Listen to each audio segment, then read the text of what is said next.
అప్పుడు short time, enough time ఉంది. ఇంకా ఎంత నామినేషన్లు అయినాక బహుశా వస్తాయేమో, కాకుండా నామినేషన్లు అయినాక కంపల్సరీ వస్తుంది. అయితే ఇప్పటికి కూడా ఆల్రెడీ మరి అటు అధికారంలో ఉన్న ముఖ్యమంత్రి జగన్మోహన్ రెడ్డి గారు ఆయన కూడా ఆయన సిద్ధమనో మేమంతా సిద్ధమనో ఏదో పేరు పేరున ఆయన రోజు తిరుగుతున్నారు.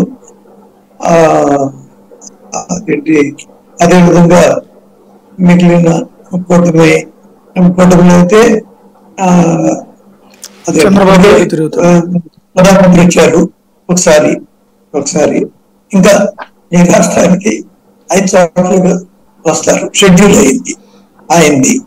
మొత్తం బీజేపీ నుంచే దాదాపు 25 సభలు, ఎవరైనా రాజ్నాథ్ సింగ్ అవ్వచ్చు, అమిత్ షా అవ్వచ్చు, ఎవరైనా 25 సభలు ప్లాన్ చేసుకోవడం జరుగుతుంది. చంద్రబాబు నాయుడు గారు ఇప్పటికే ఆయన కూడా డైలీ బేసిస్ లో ఆయన రోజు 1-2 నియోజకవర్గాలు ఆయన తిరుగుతున్నారు. జనసేన ఆయన మొదలుపెట్టి మళ్ళీ కొద్దిగా తాపారు, కానీ మళ్ళీ ఆయన కూడా ఎమ్మెల్యే రిస్టార్ చేస్తారు. కాబట్టి అసలు ఏమీ యాక్టివిటీ లేదనేది లేదు, కానీ యాక్టివిటీ బాగా మరుగులు జరుగుతుంది. అయితే నామినేషన్లు అయితే కానీ ఆ వేడి నామినేషన్లు అయితే కానీ రాదు సహజంగా. కాబట్టి కొద్ది రోజులు ఆ స్పీడ్, ఇంకోటి అభ్యర్థులకి ఇప్పటి నుంచే వాళ్ళ ఖర్చు కూడా పెరిగిపోతుంది.